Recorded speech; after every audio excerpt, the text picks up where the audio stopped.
నేడు సమాచార కమిషనర్ల ప్రమాణం ప్రధాన సమాచార కమిషనర్ చంద్రశేఖర్ రెడ్డి ఆధ్వర్యంలో గవర్నర్ సీఎంను కలిసి కృతజ్ఞతలు తెలిపిన నూతన కమిషనర్లు నేడు నియామక పత్రాలు అందజేత ఇరిగేషన్ శాఖ ఇంజనీర్లు జూనియర్ టెక్నికల్ ఆఫీసర్లకు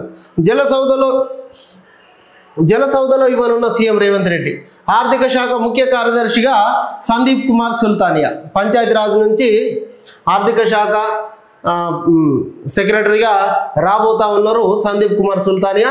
అదేవిధంగా సమాచార కమిషనర్లుగా ఇవాళ మోరెడ్డి అయోధ్యరెడ్డి, పివి శ్రీనివాస్, ఈ పర్వీన్, ఈ వీళ్ళు అందరూ కూడా కమిషనర్లుగా ప్రమాణ స్వీకారం చేసే అవకాశం ఇవాళ నియామక పత్రాలు అందుకోబోతా ఉన్నారు.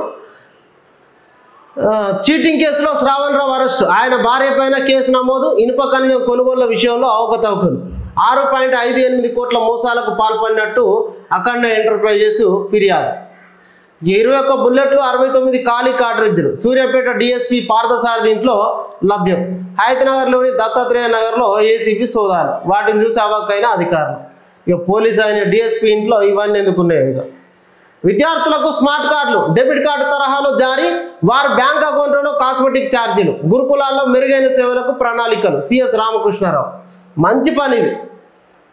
వాళ్ళ కాస్మెటిక్ ఛార్జీలు ఆఫీస్ రూమ్లోకి పోయి సంతకాలు పెట్టి తెచ్చుకోవడం కాకుండా డైరెక్ట్ వాళ్ళ అకౌంట్ల లోపలనే ఈ కాస్మెటిక్ ఛార్జీలు పడితే ఏటీఎం కార్డుల తరహా లోపలనే వాళ్ళు కూడా అంటే ఏటీఎం నుంచి డ్రా చేసుకునేటువంటి వెసులుబాటును ప్రభుత్వం కల్పిస్తూ ఉన్నది. దీంట్లో ఎట్లాంటి అవకతవకలు లేకుండా డైరెక్ట్ ఆ క్యాండిడేట్ ఎవరైతే ఆ విద్యార్థులు ఉన్నారో వాళ్ళ అకౌంట్ల లోపలనే ఈ కాస్మెటిక్ ఛార్జీలు పడతాయి, వాళ్ళే డ్రా చేసుకోవచ్చు.